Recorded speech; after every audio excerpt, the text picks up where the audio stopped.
La historia nacional, popular y federal, como a mí me gusta llamar al revisionismo histórico, es una historia que se funda en una alternativa a la historia liberal, la historia oficial, la historia que siempre nos han contado y enseñado, que nace después de Pavón, es decir, cuando finalmente el proyecto porteñista, liberal, el proyecto antiprovincial, se impone en las guerras civiles. Y entonces la historia se escribe muy inteligentemente como una base ideológica, Althusser llamaría un aparato ideológico del Estado, para justificar y sostener el proyecto de la organización nacional. Esto hizo que la historia oficial no fuera una historia caracterizada por su objetividad, sino que lisa y llanamente es muy evidente el proyecto político ideológico que llevaba implícito. Esto hizo que indudablemente surgiera por eso es que hay zonas de nuestra historia particularmente oscurecidas, otras muy iluminadas, algunos personajes más bien ocultos, otros sobredimensionados.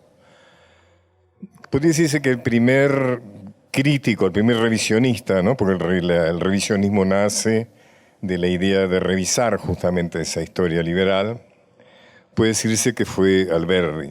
Alberdi, en su polémica con Sarmiento y con Mitre,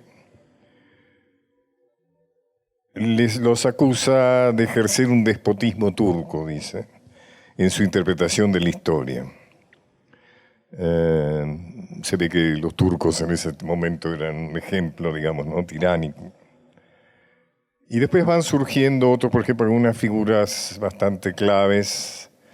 Es Antonio Saldías. Antonio Saldías es un hombre que pertenece al grupo de los allegados a Mitre. Y entonces él anuncia que va a escribir un libro sobre Rosas. Lógicamente se sobreentiende que va a ser un libro crítico. Rosas es el maldito, ¿no es cierto?, de la historia oficial.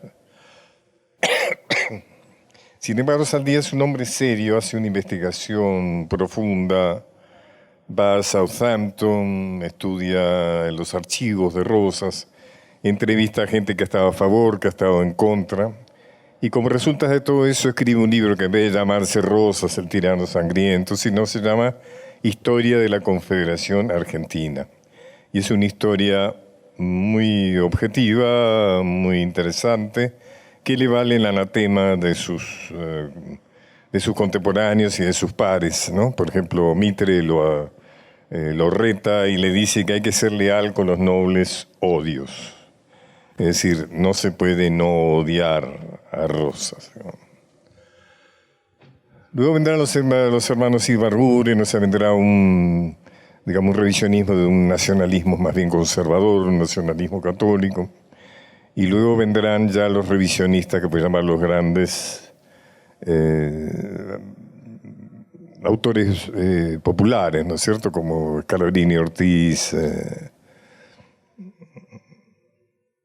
Jauretche, Hernández Arregui, en fin, digamos, todos estos que han sido realmente maestros. José María Rosa, que es mi maestro, de alguna manera lo fue.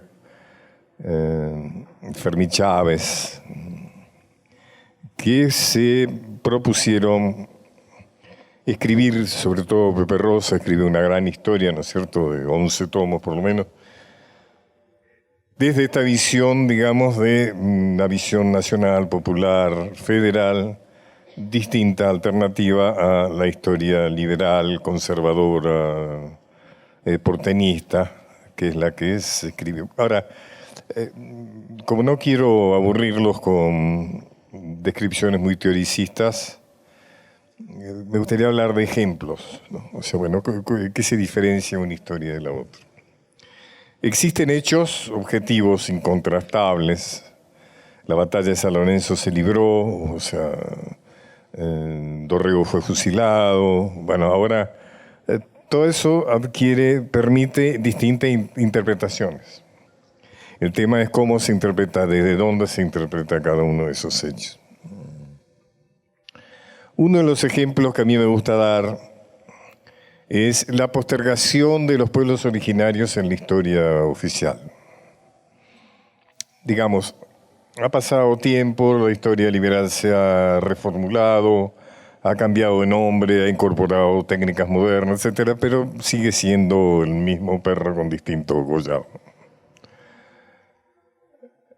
En la postergación de los pueblos originarios, fíjense, responde por supuesto porque una historia movida, sostenida por una ideología reaccionaria, conservadora, liberal, obviamente no va a estar muy contenta de dar a los sectores populares un lugar privilegiado en la historia.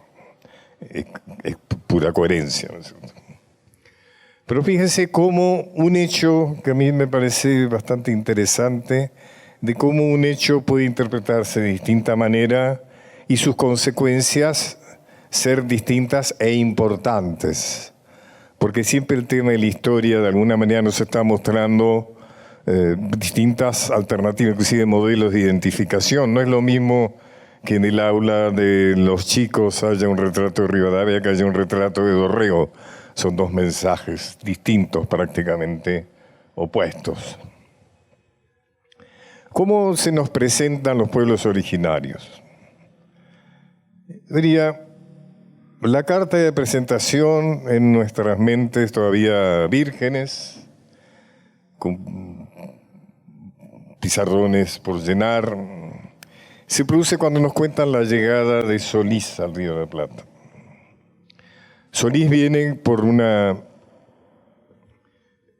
expedición organizada expresamente por el rey de España, originada en el hecho de que Vasco da Gama ha descubierto que del otro lado de este continente nuevo, sorpresivamente aparecido, hay otro mar.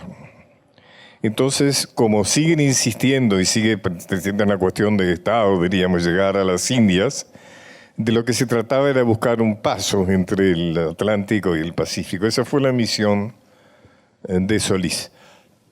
Solís entra al Río de la Plata, ve un lugar muy ancho, piensa que posiblemente sea el paso buscado, y desembarca. Y allí entonces sucede lo que se nos cuentan, que se abalanzaron sobre estos conquistadores unos seres, unas bestias, unas fieras con formas humanas, que los matan, los descuartizan y se los comen. Por otra parte, mostrados los conquistadores, son bellos, blancos, con yelmos, con corazas refulgentes, con algún sacerdote atrás, con una cruz grande. O sea, está todo hecho para que nuestra identificación sea con el conquistador. Ahora, estos fieras, bestias que se nos los muestran como para producirnos horror, son nuestros pueblos originarios. Eso es cómo se nos presentan en nuestro conocimiento nuestros pueblos originarios. Pero fíjense cómo podríamos hacer una interpretación distinta y qué distinta sería las consecuencias. Por ejemplo, uno podría decir, y yo digo eso, nuestros pueblos originarios, querandíes, habrá que ver qué eran, fueron más lúcidos que los incas y que los aztecas. Porque los aztecas pensaron que eran dioses, que los conquistadores que tenían eran dioses. Porque tenían, ¿no es cierto?, el augurio de que iban a venir del otro lado del océano, dioses. Los fueron a recibir enjaezados en oro. Y lógicamente después ya sabemos cómo terminó eso. Y los incas estaban tan ocupados en la guerra civil entre Huáscar y su hermano Atahualpa, que más bien buscaron tomarlos como aliados con el resultado que ya conocemos. Los nuestros interpretaron mejor la situación. Los nuestros dijeron, ojo, son enemigos, no confiemos en ellos. Hagamos con ellos lo que nosotros pensamos que ellos quieren hacer con nosotros. Fíjense cómo la interpretación de un hecho que indudablemente acepta las dos interpretaciones varía tanto. O sea, lo primero nos lleva a avergonzarnos de nuestros pueblos originarios, lo segundo nos lleva a enorgullecernos. La primera postura, por supuesto, está mantenida a lo largo de todo nuestro desarrollo. Fíjense que por algo es que tenemos tan poco orgullo de lo que hacen, ¿no es cierto?, nuestros antepasados, nuestros verdaderos antepasados. En Buenos Aires, cuando vayan a Buenos Aires, se han inaugurado circunstancialmente dos grandes exposiciones de piezas precolombinas argentinas. Uno en el Museo de Bellas Artes, por la colección Di Tella, y otro en el Museo Histórico Nacional por la colección de Nicolás García Uriburu, el pintor, que es una colección maravillosa. Y realmente los argentinos no hemos tenido nunca la capacidad de apreciar y de admirar lo que han hecho nuestros pueblos originarios. Ese es un ejemplo. Por ejemplo, otra característica de la historia oficial es la poca relevancia que se le dio siempre al papel de la mujer. Acá hay muchas señoras, señoritas.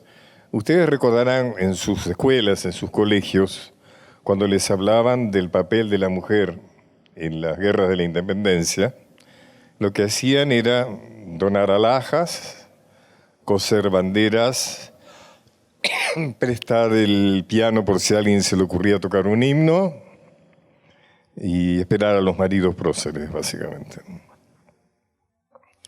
Fíjense qué poca capacidad que tenía una niña de enorgullecerse con el hecho de ser mujer, cuando realmente parecía que los hombres, en fin, por supuesto que es una historia escrita por hombres sobre hombres, ¿no es cierto? Por eso yo me alegro mucho de haber sido el autor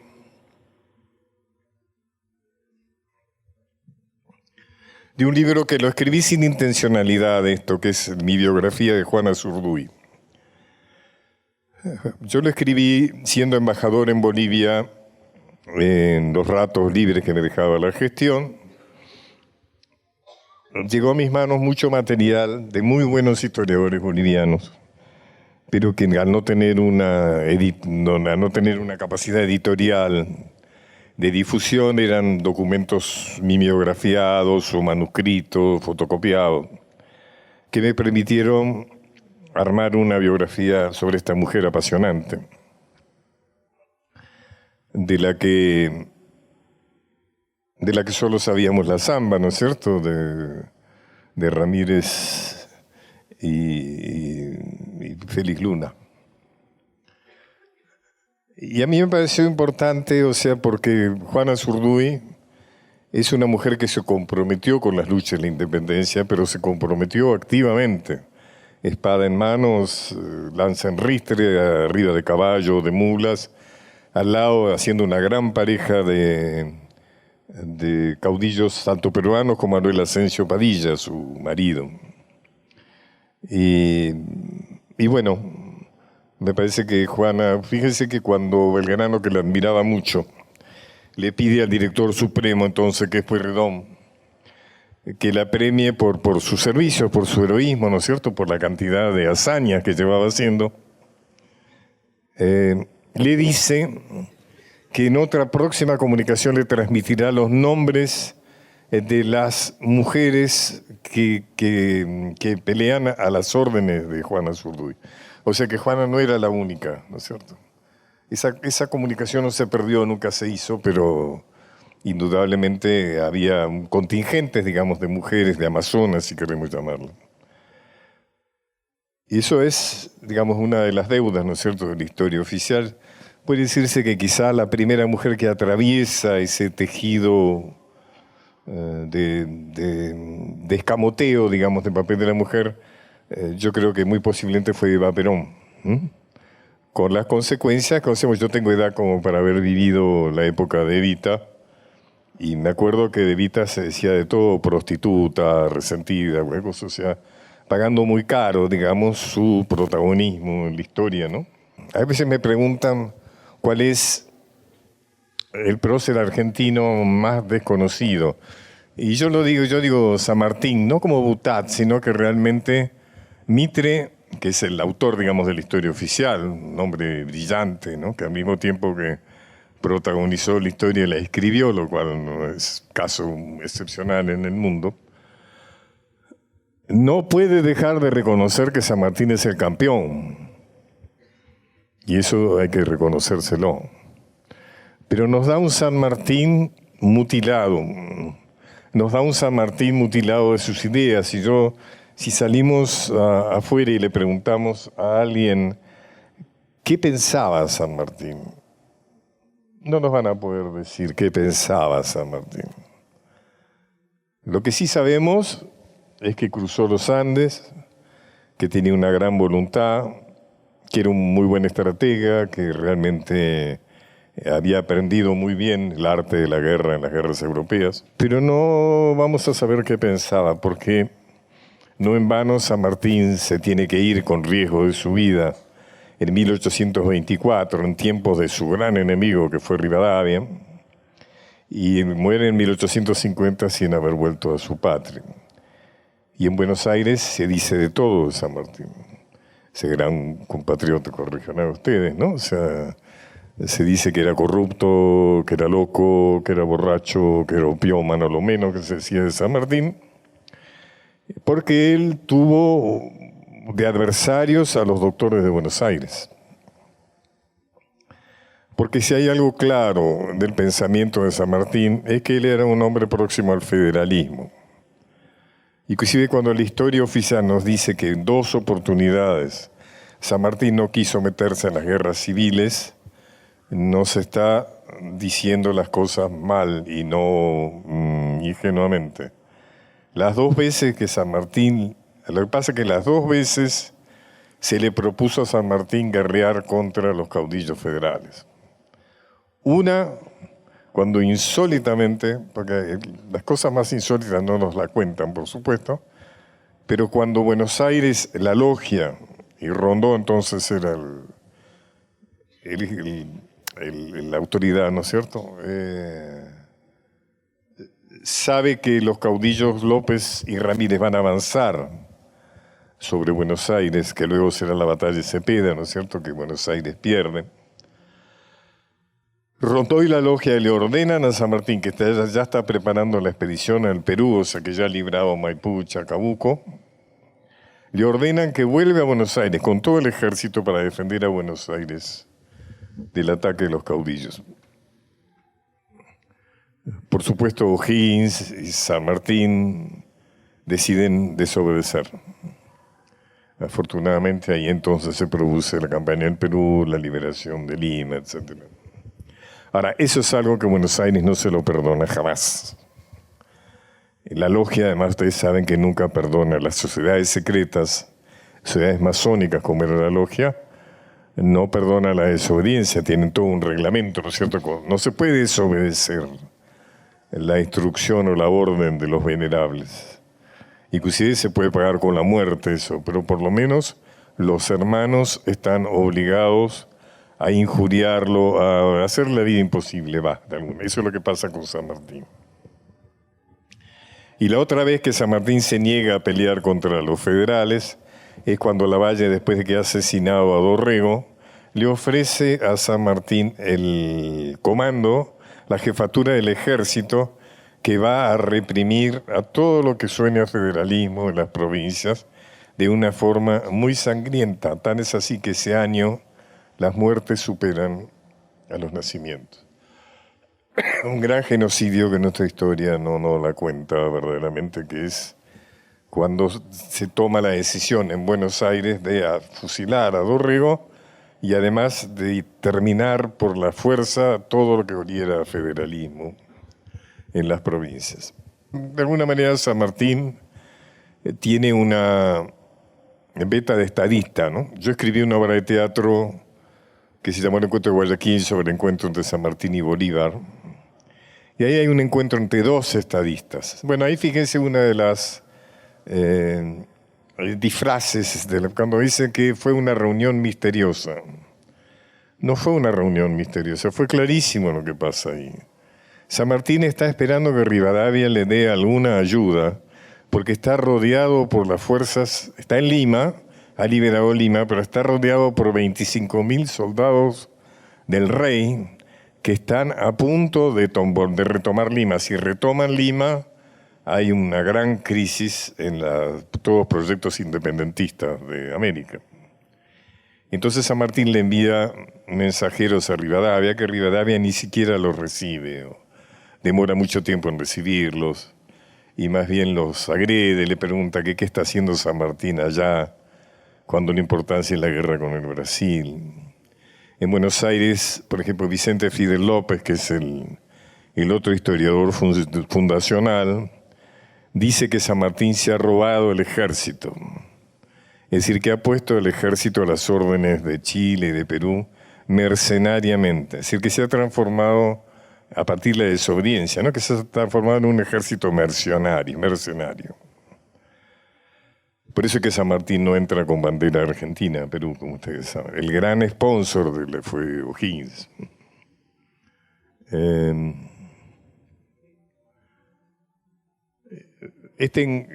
Digamos, ¿por qué nos dicen que es misteriosa?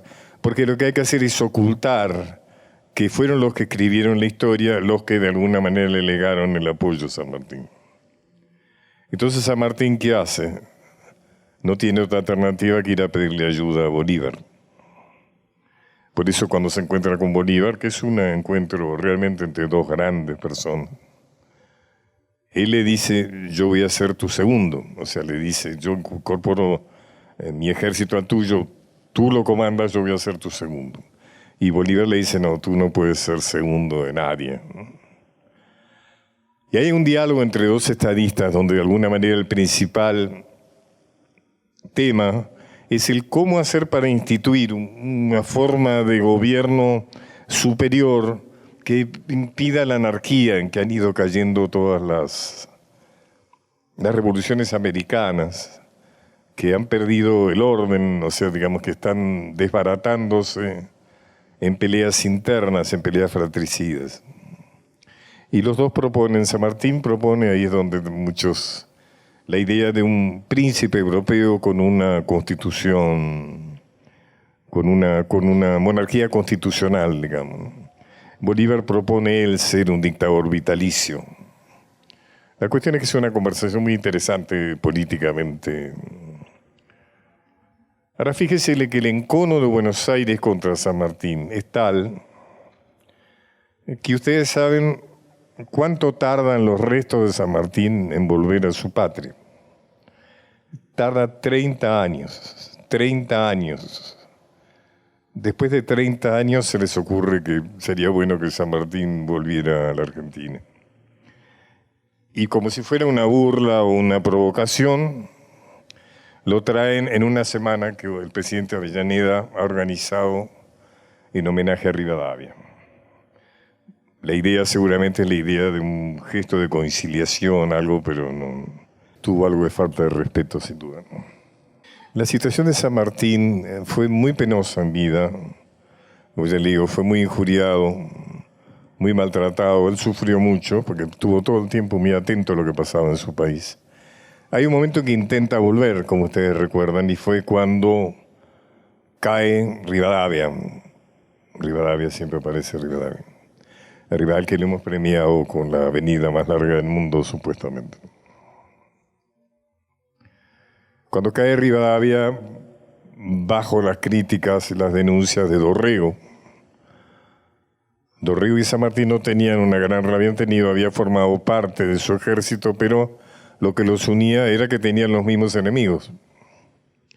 Entonces San Martín se embarca rápida y alegremente para volver a la Argentina, y cuando pasa por Brasil ya le dicen que Dorrego ha sido asesinado, y entonces baja en Montevideo, no baja en Buenos Aires, como ustedes saben, y después regresa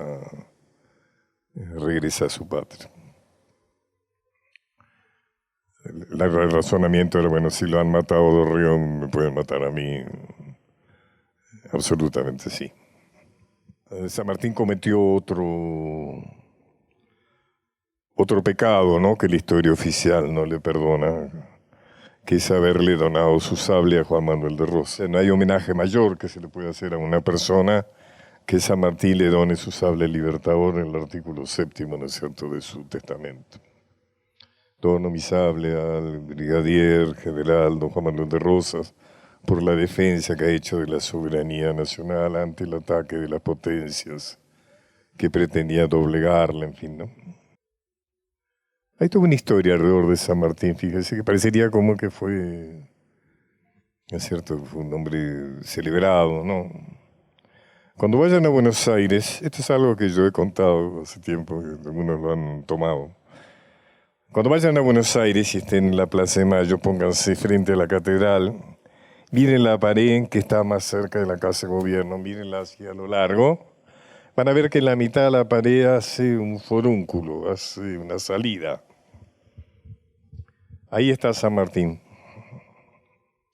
Usted dirá cómo está San Martín. Claro, porque San Martín se supone que está dentro de la catedral, pero no está dentro de la catedral, está afuera. ¿Qué tiene que ver con esto? Que a San Martín no lo querían enterrar en la catedral porque era masón.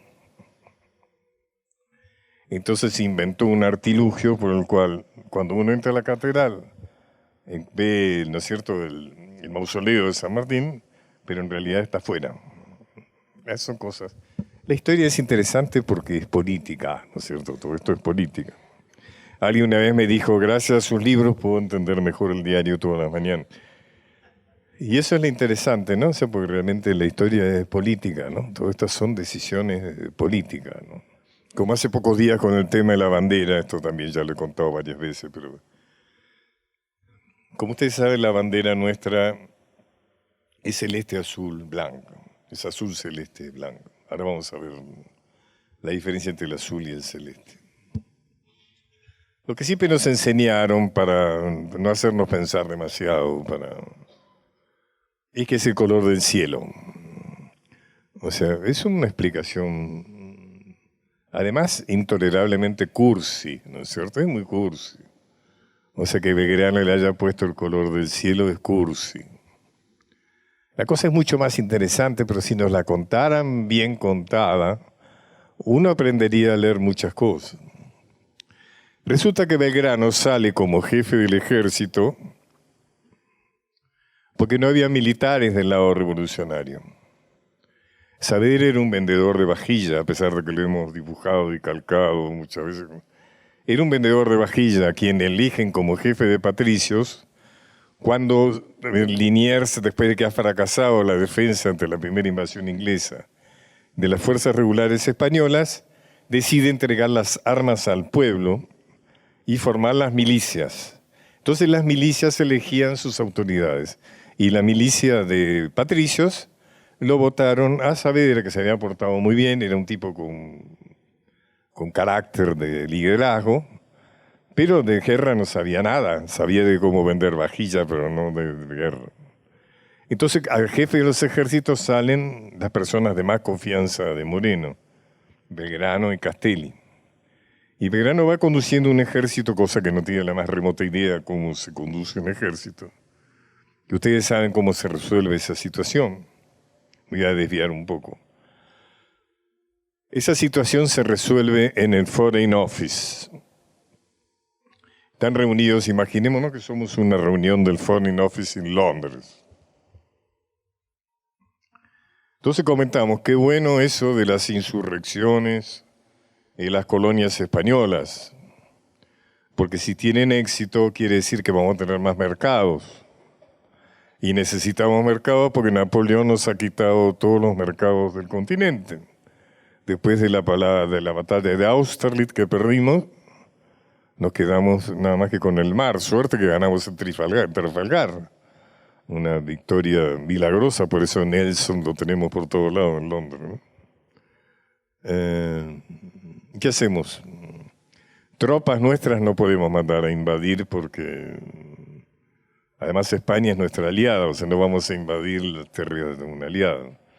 Si bien España no está en la mejor situación, De todas maneras, sería el lugar donde desembarcaríamos en Europa en cada momento. ¿Qué hacemos? Enviémosle nuestros oficiales, que los soldados, las tropas sean americanas, pero que los oficiales que las conducen sean nuestros generales. Es más o menos lo mismo, o sea, no vamos a poder justificar. Entonces a uno se le ocurrió la idea, ¿por qué no les mandamos a aquellos militares indianos, es decir, nacidos en América, que se hayan destacado en las guerras europeas? Hagamos una selección, busquemos los generales, los oficiales que realmente que hayan tenido una buena participación, mandémoselas para que ellos conduzcan. Y así fue. Reclutaron, ¿se acuerdan? San Martín, O'Higgins, Bolívar, Meriño, todos ahí en Londres, y los mandaron. Es decir, Inglaterra nos dio los jefes de la revolución. ¿Se acuerda que llegaba la George Canning, nada menos? ¿Cierto? En fin.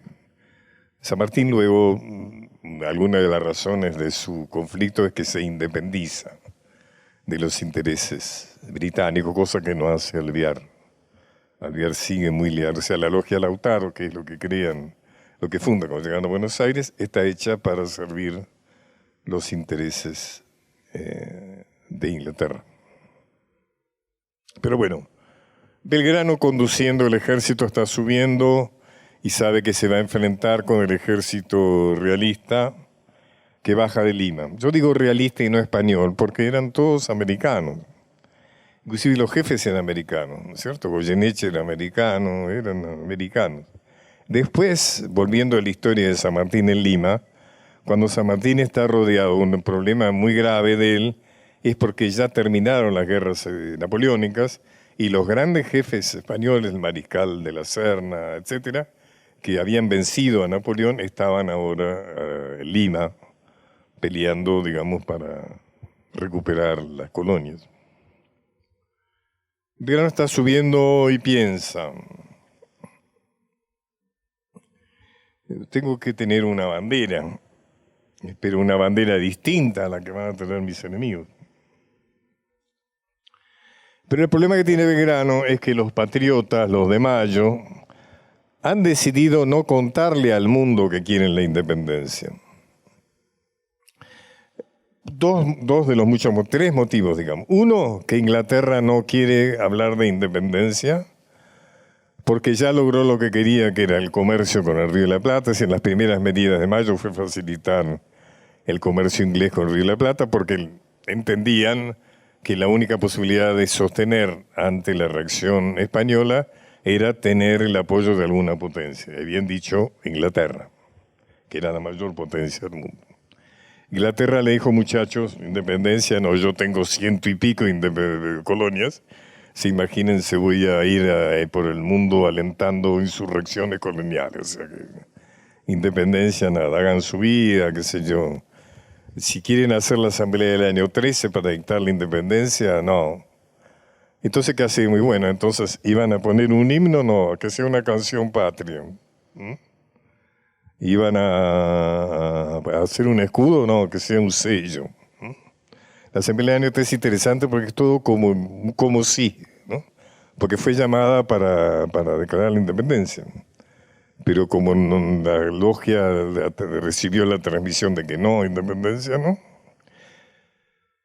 La cuestión de entonces independencia en otro motivo era porque realmente se consideraban suficientemente débiles como para, por ahora, hasta estar en una posición más fuerte, no hacer de cuenta como que en realidad lo que han hecho ha sido recuperar la soberanía de la colonia del Río de la Plata para devolvérsela al rey Fernando VII cuando salga de la prisión. Muy bien.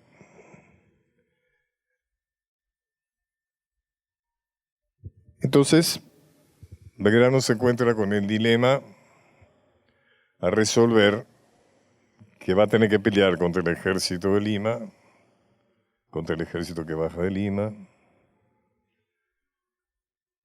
no tiene bandera, tiene que crear una bandera, y al mismo tiempo tiene que crear una bandera, pero disimular que hay un proyecto independentista. ¿Qué hace Belgrano entonces? Entonces Belgrano crea una bandera española, crea una bandera borbónica. Los colores de nuestra bandera son los colores de la Casa de Borbón. Es decir, la Casa de Borbón es la casa de Fernando VII. Fernando VII era un Borbón, como es también el rey Felipe de hoy. Si ustedes cuando se van a la computadora, googleen Fernando VII y van a ver la cantidad de cuadros, imágenes que está Fernando VII como un presidente argentino cruzado por una banda azul, blanca, azul, absolutamente como una banda presidencial. A mí me parece que es muy interesante, esto es una decisión política. Es una decisión política y resolver un tema político. ¿Qué hago? Dice Belgrano. Y bueno, entonces la cosa sigue para ver qué distinto es a lo que siempre nos contamos. Estoy tomando cualquier ejemplo, ¿no? Pero me parece que son ejemplos interesantes. Entonces Belgrano, ¿qué hace? Dice, wow, qué buena idea que tuve, le voy a escribir a Rivadavia, a Buenos Aires, le voy a decir, mire lo que hice. Inventé una bandera, pero que no revela nuestro propósito independentista, porque es una bandera que tiene los colores borbónicos. Y eso es suficiente, digamos, para levantar el ánimo y para que las tropas se sintieran contentas, la juraron. ¿Qué le contestó Rivadavia? Furioso. Le dice, lo reta de una manera extraordinaria, le dice que cómo se ha atrevido en un acto tal de insubordinación, que está completamente en contra de las decisiones que han tomado. Y le dice que la queme o la entierre y haga desaparecer eso, dice, ¿no? Eso que ha creado. Y además le dice, le envío la bandera que usted debe usar. Y le manda una bandera española. Esa fue la reacción, digamos, ante la creación de una... Uno se imagina todo contento, hemos creado una bandera. No, política, eso es política. La vuelve a sacar Belgrano después ya, cuando ya está una semana antes ya de la combate, la vuelve a sacar ahí el Jujuy, la bendice Gorriti y demás. Pero ya ahí en el...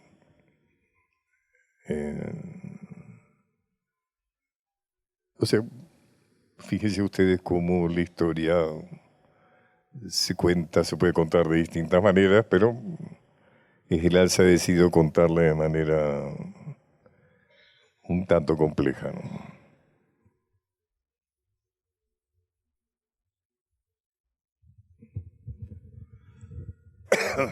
Sigamos con el tema del revisionismo histórico.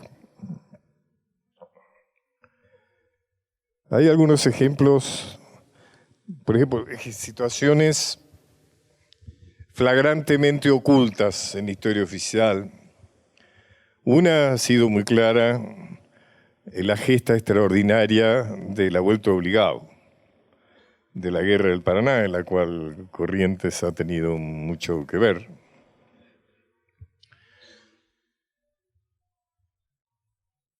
A raíz de eso es lo que le contaba que San Martín le lega su sable de rosas. Pero no fue por la batalla, por la vuelta obligada, fue por antes. En 1838 se produce el bloqueo del puerto de Buenos Aires por parte de la Armada francesa. Después, en el 45, viene Francia sumada a Inglaterra. Y ahí se produce una gesta extraordinaria, una de las dos gestas, junto con el cruce de los Andes, las dos gestas militares más importantes de nuestra historia.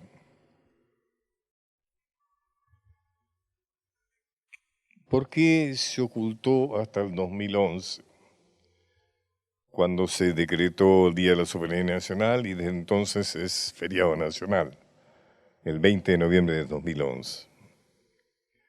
O sea, todos los 20 de noviembre se recuerdan. Se lo ocultó porque los unitarios, es decir, los que escribieron la historia, colaboraron con la invasión anglo-francesa. El deseo de sacar a Rosas del gobierno era como que permitía cualquier cosa. Por ejemplo, que Sarmiento, desde su exilio en Chile, promoviera la ocupación de la Patagonia por parte de los chilenos. Eso es un baldón muy fuerte, ¿no es cierto? La historia muy polémica de este personaje extraordinario, por lo bueno y por lo menos bueno que ha sido Sarmiento. Pero la cuestión era crearle problemas a Rosas. Y los unitarios exiliados en Montevideo tuvieron una participación muy activa en la organización, planificación, todas las tareas de inteligencia y demás, del ataque anglo-francés a la Argentina en 1845.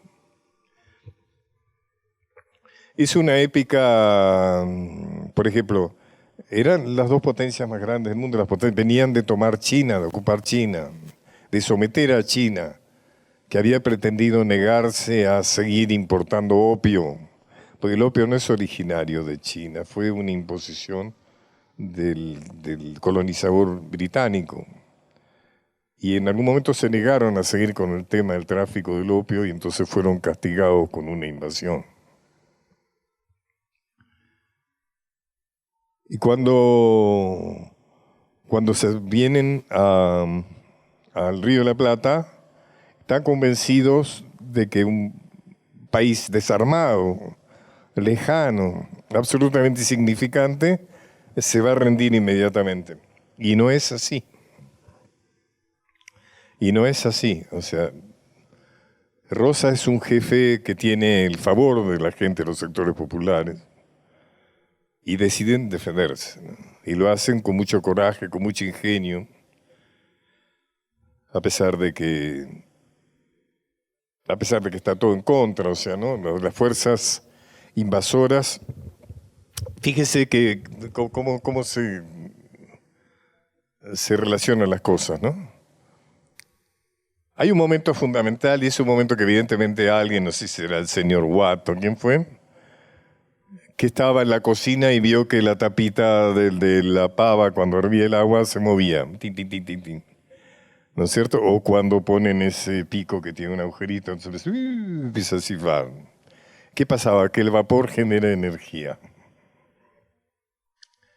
Entonces decidieron hacer máquinas industriales a vapor y eso fue uno de los grandes motivos de la revolución industrial inglesa. Pero después dijeron, si podemos crear máquinas, mejor podemos crear barcos. Entonces hicieron barcos movidos a vapor y entonces se hicieron barcos de guerra movidos a vapor. ¿Cuál era la diferencia entre un barco de guerra a vapor y un barco de guerra a vela? Que no dependían de los vientos, que eran independientes de los vientos. Entonces Inglaterra, como viste, estaba siempre ávida de más mercados. De pronto podía meterse por los ríos interiores. ¿No es cierto? Entonces ahí, por ejemplo, tenía una gran necesidad de algodón, la idea era llegar hasta el algodón paraguayo, o ver qué podía mercar con el sur de Brasil. O sea, se abría otra dimensión. Hay algo que es un tema para investigar, no sé si ustedes conocen esto, pero hubo un proyecto de la invasión de hacer la República de la Mesopotamia. Hubo una idea, nosotros, dentro del proyecto político de Inglaterra, una vez que España ha perdido las colonias, Inglaterra domina a las ex colonias españolas a partir de su economía, el manejo de las finanzas,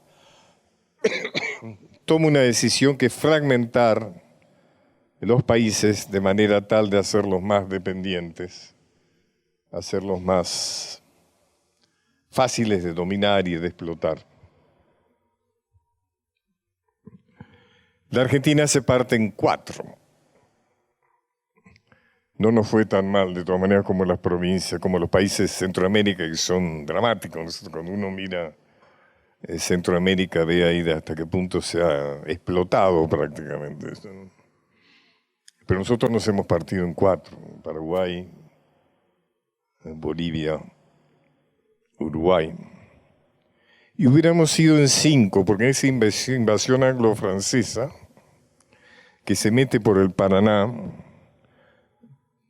tenía un objetivo, uno de los tantos objetivos, que era repetir lo que se había hecho con el río Uruguay. A ver, en aquella época que un río fuera interior era muy importante. Ahora ya no se sigue eso, ¿no? O sea, un país tenía derecho a un río en las dos orillas eran propias. Es decir, era un río, era propietario de ese río y podía decir que se navegara, no se navegara, podía tener jurisdicción sobre ese río. ¿Qué se hizo con el río Uruguay? Se independizó la banda oriental. Por lo cual el río Uruguay dejó de ser interior y ya fue navegable para todos los que querían meterse por ahí. Como ustedes recuerdan, la banda oriental se independiza básicamente por un deseo de la corona británica que acepta a nuestro amigo, el cual hoy lo hemos nombrado varias veces. Nuestro amigo Bernardino Rivadavia acepta la idea de entregar la banda oriental al Brasil. A pesar de que Argentina había vencido a Brasil en la guerra acabada de vencerla en Ituzaingó, a pesar de lo cual Rivadavia entrega la banda oriental al Brasil por decisión de Inglaterra, que le incorpora como provincia cisplatina. Después Inglaterra cambia de marcha y decide que sea un país independiente. Pero no hay ninguna batalla, ni nada, simplemente son decisiones diplomáticas. Igual que pasó con el Alto Perú. Como ustedes saben, el Alto Perú es una decisión de Sucre, el mariscal Sucre, después de que libera la última batalla de independencia, decide llamar a un plebiscito independentista en Alto Perú, y el Alto Perú se independiza sin ninguna reacción de Buenos Aires. Está ocupada por los unitarios, que en realidad les importaba un rábano lo que pasaba en el interior, sino que toda su atención estaba puesta en su relación con Europa. O sea que al Alto Perú lo perdemos sin ninguna reacción. Se toma nota de lo cual, se imaginan, Bolivia, un país. Es interesante, estoy saltando, ¿no? Pero Bolivia es un país extraordinario. Es un país de una riqueza impresionante, ¿no? Litio, gas, bueno, todo. Y además, si no hubiéramos perdido el Alto Perú por la ceguera de nuestros políticos de entonces, seríamos un país bioceánico. Porque el Alto Perú tiene salida al Pacífico. Después la historia hizo que Chile se la quitara a Bolivia, bueno, pero esa es otra historia que no tenía que ver con nosotros.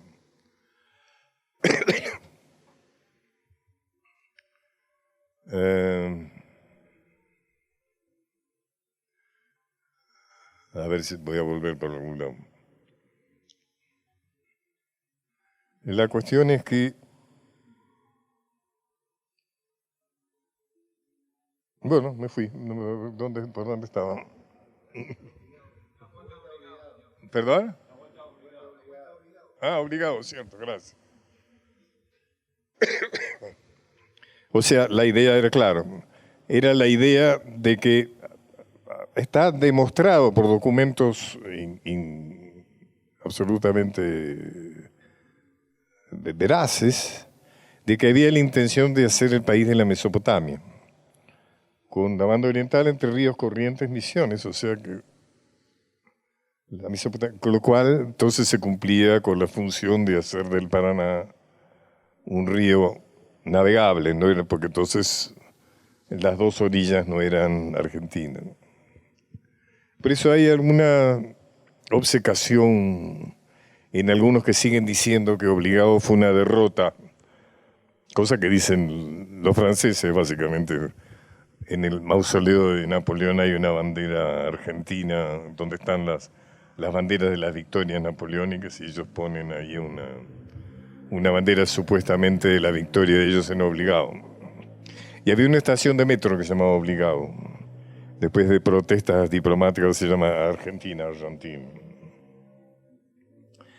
Pero lo que hay que entender es que la vuelta a Obligado fue la primera barrera que se opuso al avance de estas armadas, que venían con unos armamentos súper modernos. Venían con cohetería, venían con cohetes, con cañones estriados, venían con bombas de fragmentación, cosa que era un avance, es decir, bombas que explotaban. Las bombas que teníamos los argentinos eran bombas de plomo, bochas, ¿no? Que iban, si te pegaban, si no seguían como bombas de Baulín, ¿no?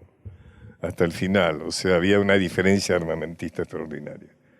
Pero se les combatió con mucho coraje, se lo siguió a lo largo del Paraná.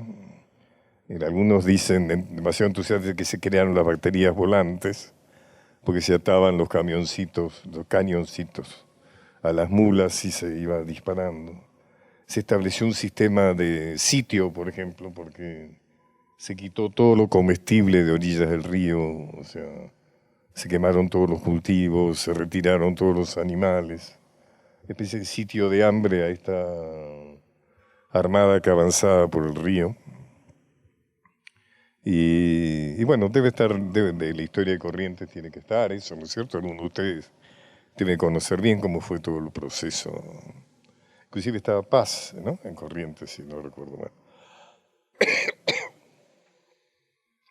La cuestión es así, o sea, por supuesto, se recuerdan el cuento de Obligado, de que fue la primera batalla, el primer combate, se tendieron tres. Era tal la dificultad de defenderse que la vuelta Obligado, si van por allá, vayan, porque es interesante, es bastante emocionante el lugar. Hace un recodo, es decir, que los barcos ahí tenían que enlentecerse para dar la vuelta. Y además ahí se angosta el río. Entonces se ponían en las baterías los cañoncitos que se tenían para que, aprovechando ese momento de retardo, cosa que se acentuaba también porque se tendieron tres gruesas cadenas de orilla a orilla. Entonces tenían que cortarla y demás, o sea que se fue. Pero nadie dudaba que iban a seguir adelante, o sea, ni Rosas, ni Lucio Mansilla, que fue su jefe, ¿no? Militar. El problema para los invasores fue el Calvario, que fue todo el trayecto del Paraná hacia arriba y hacia abajo finalmente además. Se rinden y lo que Rosas exige es que las dos armadas disparen 21 cañonazos de homenaje a la bandera argentina. Cosa que se hace, o sea, Inglaterra se rinde, llega a un acuerdo, digamos que de alguna manera le permite cierta salida elegante a Inglaterra, pero indica claramente todas las postulaciones que hizo Argentina para firmar la paz definitiva. Francia demora y cae Rosas, entonces no llega a ser aprobada en el Parlamento francés.